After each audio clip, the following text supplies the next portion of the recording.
Hi guys, నేను మీ శ్రీనివాస్. ఈ వీడియోలో తెలుగు నుంచి ఇంగ్లీష్ నేర్చుకునే క్రమంలో ఇది పార్ట్ 5 అనమాట. ఈ వీడియోలో గుణింతాలు మొత్తం అయితే కంప్లీట్గా ఇంగ్లీష్లో ఎలా పలకాలి, ఎలా రాయాలి అనే విషయం అయితే చూద్దాం అనమాట. ఇందులో ఇప్పుడు కా చూడండి, కా, కే, కా ఇలా రాస్తామన్నమాట.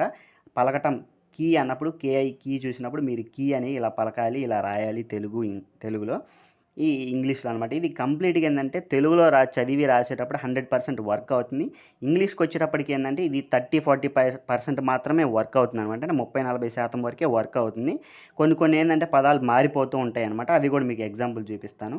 ఇంకా కై అని పలికేటప్పుడు ఏంటంటే కేవై అయినా ఒక్కోసారి రాయొచ్చు, కేఐ ఉన్నా కూడా ఒకే ఇలాగే పలుకుతామన్నమాట. అండ్ కౌ విషయానికి వచ్చేటప్పటికి కేఏయు కౌ అయినా పలకచ్చు, లేదా కేఏడబ్ల్యూ అయినా పలకచ్చు, సిఓడబ్ల్యూ ఇక్కడ సి వచ్చినప్పుడు కూడా మనం కౌ అని మాత్రం కా అనే అక్షరం అయితే పలుకుతాం అనమాట.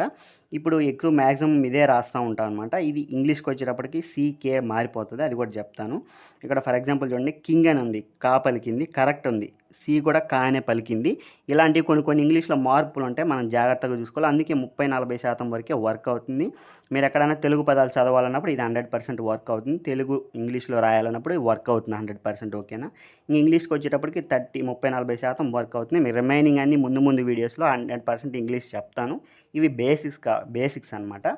ఓకేనా? ఇంకా రామ్ అన్నప్పుడు ఆర్ఏఎం, కమ్ అన్నప్పుడు కేఏఎం వస్తుంది. ఒక్కోసారి సి కూడా కాలాగే పలుకుతుంది అనమాట. ఒక్కోసారి ఇంగ్లీష్లో సియుఎం అనైనా రాయొచ్చు అనమాట, కమ్ అని, లేదా కేయుఎం అనే కూడా కమ్ అనే పలుకుతారనమాట. ఇట్లా డిఫరెన్సెస్ అయితే ఉంటాయి అనమాట. ఓకేనా? తెలుగులో మీకు 100% వర్క్ అవుతుంది, నో ప్రాబ్లం.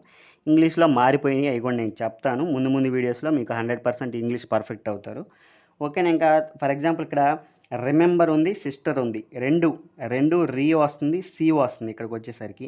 కానీ ఇక్కడ రిమెంబర్కి ఆర్ఈ రాసాం, కానీ మనకి రీకి ఏమొస్తుంది, కేఐ రావాలి, ఇక్కడ ఆర్ఈ వచ్చింది. అంటే ఇంగ్లీష్లోకి వచ్చేటప్పటికి ఇట్లా మారిపోతాయి అనమాట. మళ్ళీ సిస్టర్ మనం చెప్పినట్టే కరెక్ట్గానే వచ్చింది అనమాట, కేఐ అనేది.